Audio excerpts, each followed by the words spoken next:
नमस्कार श्रोताओं, आप सुन रहे हैं हमारा साप्ताहिक कार्यक्रम प्रादेशिक समाचार दर्शन। मैं हूं शेख महजबी अल्मास। श्रोताओं, जैसा कि आप जानते हैं कि इस कार्यक्रम में हम लेकर आते हैं प्रदेश के विभिन्न जिलों की समसामयिक गतिविधियों पर अपनी विशेष रिपोर्ट। तो आइए हम शुरू करते हैं प्रादेशिक समाचार दर्शन की।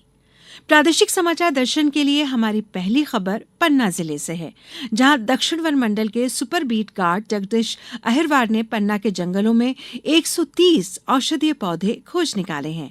प्रधानमंत्री नरेंद्र मोदी ने अपनी मन की बात कार्यक्रम में जगदीश अहिरवार के जुनून की प्रशंसा भी की थी। जगदीश अब अनुभूति कार्यक्रम के माध्यम से विद्यार्थियों को वनस्पतियों और औषधीय पौधों के गुणों की जानकारी प्रदान कर रहे हैं। अधिक जानकारी दे रहे हैं पन्ना से हमारे संवाददाता दिलीप कुमार शर्मा।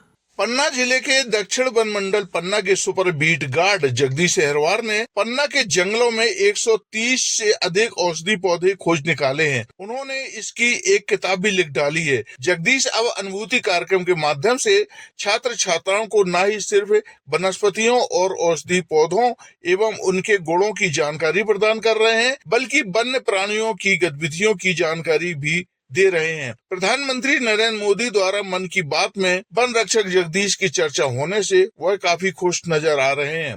जगदीश ने बताया कि सबसे पहले तो मैं अपने भारत के यशस्वी प्रधानमंत्री माननीय नरेंद्र मोदी जी का बहुत बहुत आभार प्रकट करता हूं और बहुत अपने आप को गौरवान्वित महसूस करता हूं कि हमारे कार्य की, हमारी पुस्तक की उन्होंने मन की बात में चर्चा की और इससे हमको और अधिक लगन के साथ कार्य करने की प्रेरणा मिलती है। पन्ना जिले में अनुभूति कार्यक्रम की सार्थकता साबित हो रही है।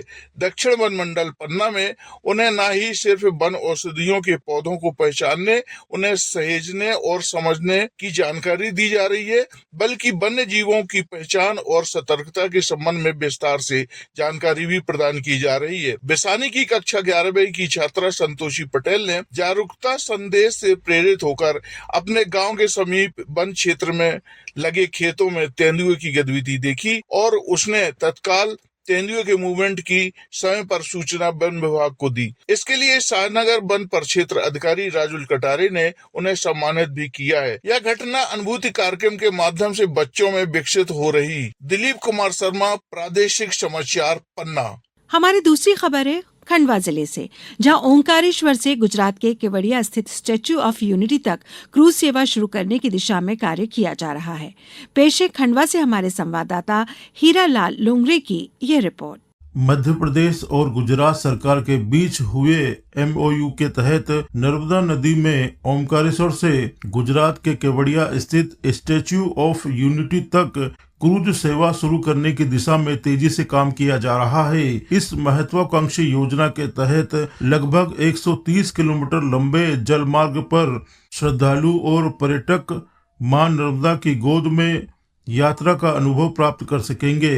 क्रूज सेवा के माध्यम से ओमकारेश्वर स्थित आदि गुरु शंकराचार्य की statue of oneness, Maheshwar, Mandu और सरदार सरोवर जैसे प्रमुख धार्मिक एवं पर्यटन स्थलों का भ्रमण कराया जाएगा। परियोजना के अंतर्गत धार जिले के कुक्षी क्षेत्र में फ्लोटिंग जेटी टर्मिनल का निर्माण कार्य प्रारंभ हो चुका है। प्रदेश के संस्कृति एवं पर्यटन मंत्री धर्मेंद्र सिंह लोधी ने इसे पर्यटन विकास की दिशा में एक ऐतिहासिक पहल बताते हुए कहा कि इस योजना से मध्य प्रदेश और गुजरात दोनों राज्यों में पर्यटन को बढ़ावा मिलेगा, साथ ही स्थानीय स्तर पर रोजगार और आर्थिक गतिविधियों में वृद्धि होगी। इसके साथ ही उन्होंने कहा कि स्टैच्यू ऑफ वननेस से स्टैच्यू ऑफ यूनिटी तक पर्यटन विभाग ने एक योजना बनाई है कि नर्मदा नदी में वहाँ क्रूज चलाएंगे। तो इसके लिए गुजरात सरकार और मध्य प्रदेश सरकार का MOU भी हो गया है। उसकी रचना योजना बन रही है और जल्दी ही ये रचना योजना साकार होगी। प्रादेशिक समाचार दर्शन के लिए मैं खंडवा से हीरालाल लोंगरे। हमारी अगली खबर नरसिंहपुर जिले से, जहां प्रधानमंत्री जनमन योजना भारिया जनजाति के उत्थान के लिए बड़ी सौगात बनकर सामने आई है। ज्यादा जानकारी दे रहे हैं नरसिंहपुर से हमारे संवाददाता आशीष जैन। नरसिंहपुर जिले के आदिवासी अंचलों में प्रधानमंत्री जनमन योजना बड़ी सौगात लेकर आई है। जिले की करीब 24 बस्तियों को इस योजना से जोड़कर यहां निवास करने वाली भारिया जनजाति के जीवन में अमूलचूल परिवर्तन करने की तैयारी में इन दिनों प्रशासन जोर शोर से जुटा हुआ है। इन भारिया जनजाति के परिवारों को बेहतर जीवन जीने के लिए करीब 523 आवास भी प्रदान किए गए हैं, जिनमें से करीब 70% काम पूरा कर लिया गया है। इस बारे में ज्यादा जानकारी दे रहे हैं नरसिंहपुर के अपर कलेक्टर एवं जिला पंचायत सीईओ नागेंद्र सिंह। प्रधानमंत्री जनमन योजना एक ऐसी महत्वाकांक्षी योजना है माननीय प्रधानमंत्री जी श्री नरेंद्र मोदी जी के मार्गदर्शन और उनकी दूरदर्शिता के साथ, जिसमें राज्य भर के बल्कि कहना चाहिए कि देश भर के 75 ऐसे अति पिछड़ी जनजातीय बस्तियों को शामिल किया गया है, ऐसे कम्युनिटी को लिया गया है। उसके अंतर्गत अगर हम मध्य प्रदेश की बात करें तो 3 ऐसी अति पिछड़ी जनजाति हैं जिनको हम PVTG बोलते हैं।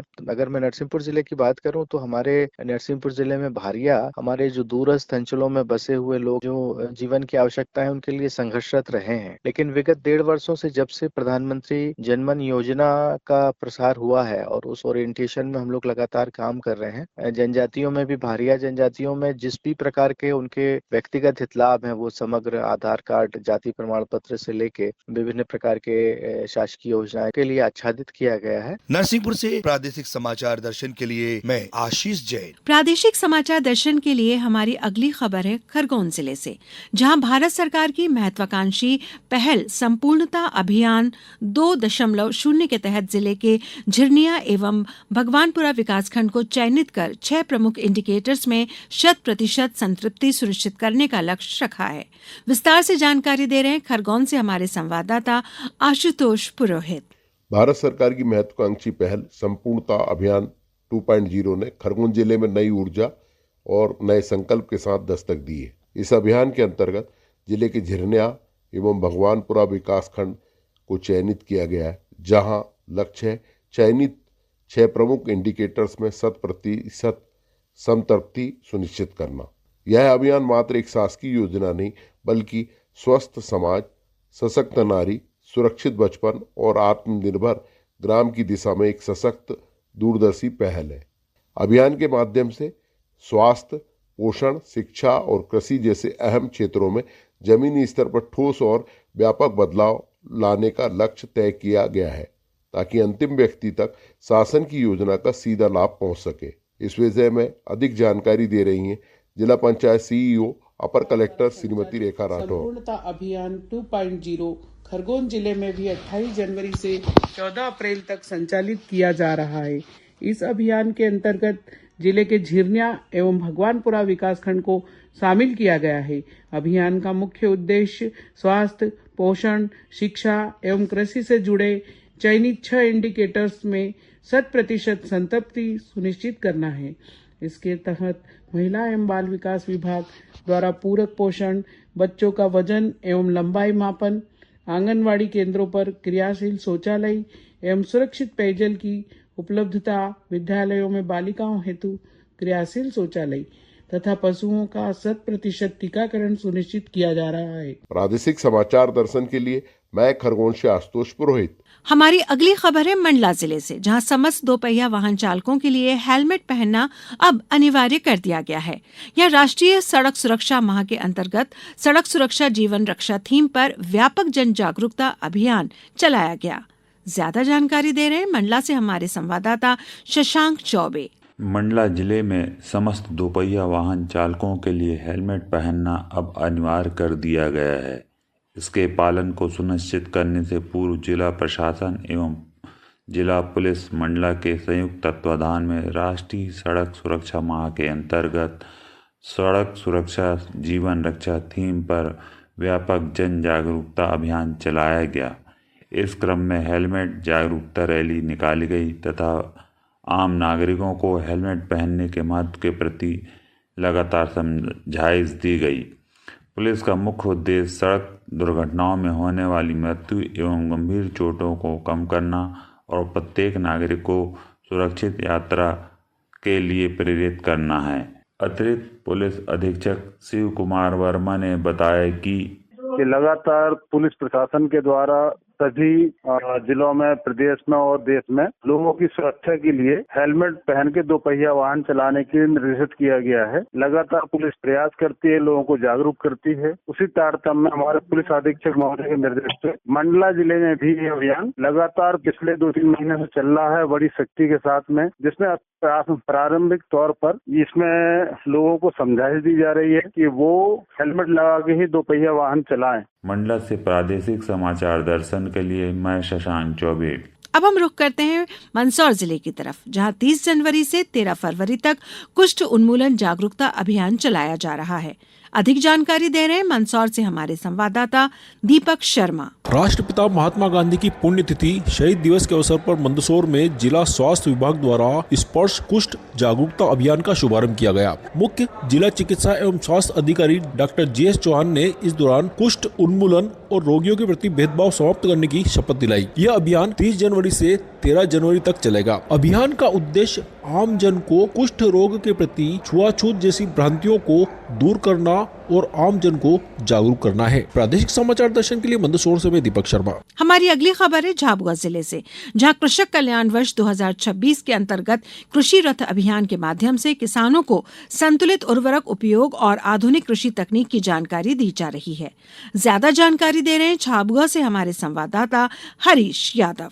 झाबुआ जिले में कृषक कल्याण वर्ष 2026 के अंतर्गत जिले में कृषि रथ अभियान के माध्यम से किसानों को संतुलित उर्वरक उपयोग और आधुनिक तकनीक की जानकारी दी जा रही है। जिले के 6 विकास खंडों में 11 जनवरी 2026 से निर्धारित रूट चार्ट के अनुसार 6 कृषि रथ निरंतर भ्रमण कर रहे हैं। कृषि विशेषज्ञों और कृषि एवं संबंधित विभागों के अधिकारियों द्वारा प्रतिदिन ग्राम पंचायत में पहुंचकर किसानों से सीधा संवाद किया जा रहा है। अब तक जिले में 6 जनपदों में 320 ग्राम पंचायतों का भ्रमण कर लगभग 35,820 किसानों से संपर्क किया गया है। इस दौरान किसानों की समस्या का निराकरण करते हुए नवीन और वैज्ञानिक कृषि तकनीक की जानकारी दी जा रही है। कृषि रथ के माध्यम से जिन किसानों के पास सिंचाई के पर्याप्त साधन है, उन्हें जायद मौसम में तिलहनी फसल की बुआई की जानकारी दी जा रही है। साथ ही किसानों को मृदा प्रशिक्षण, स्वास्थ्य कार्ड भी वितरण कर संतुलित उर्वरक उपयोग के लिए प्रेरित किया जा रहा है। प्रादेशिक समाचार दर्शन के लिए झाबुआ से मैं हरीश यादव।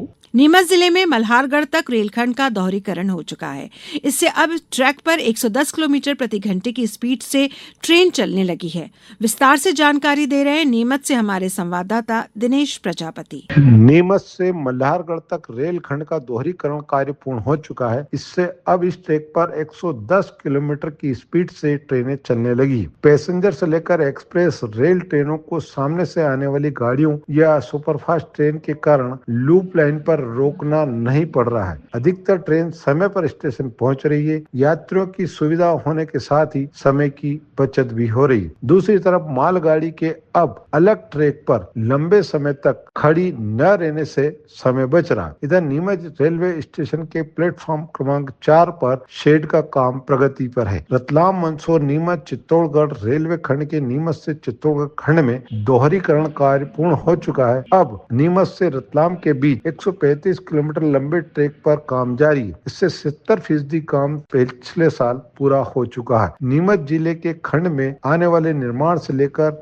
मल्हारगढ़ तक का काम पूरा हो चुका है। इससे नीमच से लेकर रतलाम की तरफ जाने वाली गाड़ियां अब 110 की स्पीड से चल रही हैं। इससे ट्रेनों के साथ ही मालगाड़ियां समय पर अपने निर्धारित स्थान पर पहुंच रही है।